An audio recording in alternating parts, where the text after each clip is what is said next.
কি হচ্ছে? লোকেরা বলে হায়াত বাড়ে, হায়াত তো বাড়ে না। হায়াত কি হয়?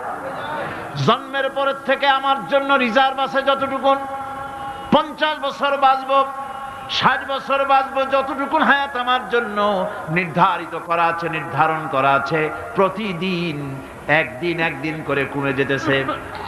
এজন্য আমি বলি, আমার বাড়িতে যে ঘড়িটা আছে, এই ঘড়িটা বেলা 1টার সময় ঢং করে একটা আওয়াজ দেয়, শ্রোতাকে শুনিয়ে দেয়, বাড়িওয়ালা তোমার জীবনের মূল্যবান হায়াত থেকে 1 ঘন্টা কমায়া দিলাম।